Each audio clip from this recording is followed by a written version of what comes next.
There's nothing I like better than creating a healthier raw version of a dish I've always loved. So I'm excited to show you how to make a raw blueberry pie that's as tasty as any you might have had as a child, but much better for you. So we're going to start off by making the crust. I'm going to be making an almond crust. It's a really easy crust and it's lower in fat than other nut-based crusts because almonds don't have as much fat as other nuts do. So first we'll make an almond flour. I'm going to use a food processor to do that. I'll put raw, unsoaked almonds into the processor and then process it to a flour.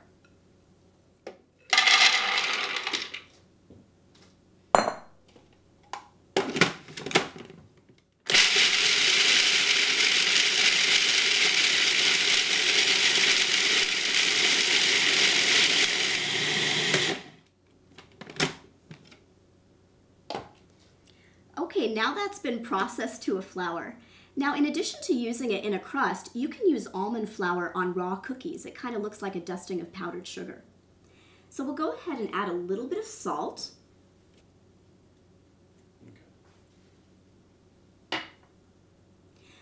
I'm also going to add some dates to the crust.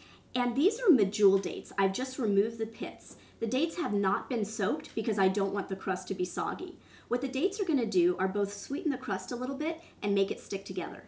So I'll add those to the food processor.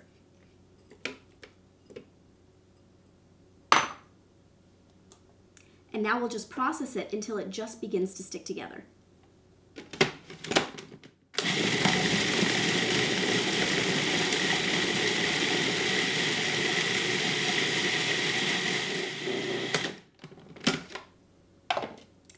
Okay, that looks great. It's just sticking together when I press it between my thumb and fingers, and that's the texture you're looking for.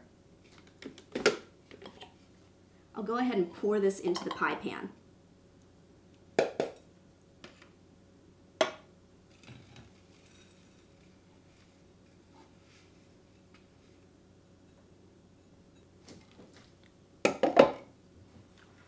So first I'm going to evenly distribute the crumbs along the bottom. I'm just forming a lip of crumbs up the sides. It's about a ½ inch or so wide, and then just evenly distributing the crumbs along the bottom. Now I'll go ahead and press the crust into the bottom of the pie plate, and I'm pressing pretty firmly. I'm especially pressing firmly right where the bottom meets the side so that I'll have a nice sharp angle when I cut the pie later.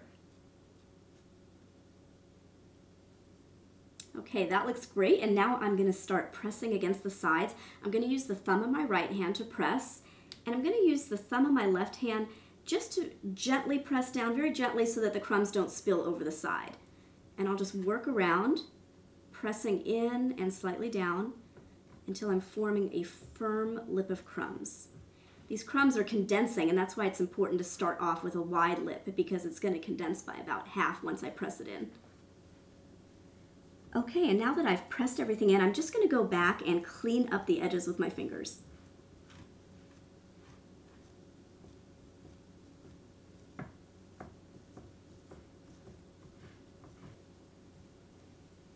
And there's our crust. Now we're ready to make the blueberry filling. You can use fresh blueberries, or you could use thawed and drained frozen berries. I'm going to use thawed and drained frozen because fresh blueberries aren't quite in season yet.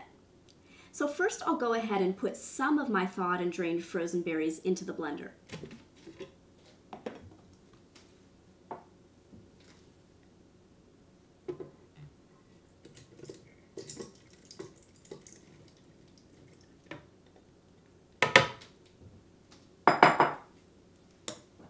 Next I'm going to add some dates. Now these are medjool dates, they've been pitted, and I have soaked them for about 10 minutes in water, and then I drained them. And the reason I soak them is because this is going to blend to a creamy consistency, and I need the dates to be soft enough to blend. What the dates are going to do is they're going to sweeten the filling, but they're also going to thicken it the way that cornstarch does with a traditional cooked pie. So we'll go ahead and add the dates.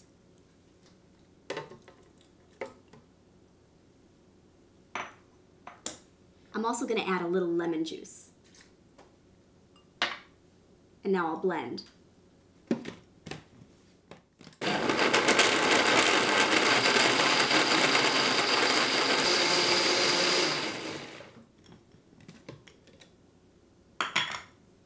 Okay, now that's nice and smooth. I'm going to put it back into the bowl.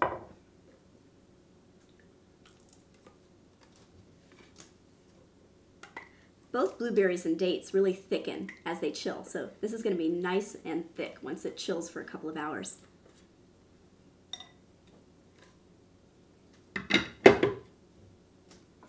Now for some texture, I'm going to fold in some whole blueberries.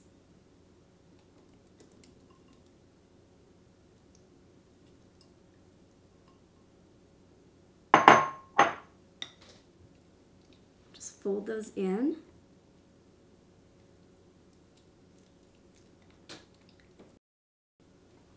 And now I can fill the crust.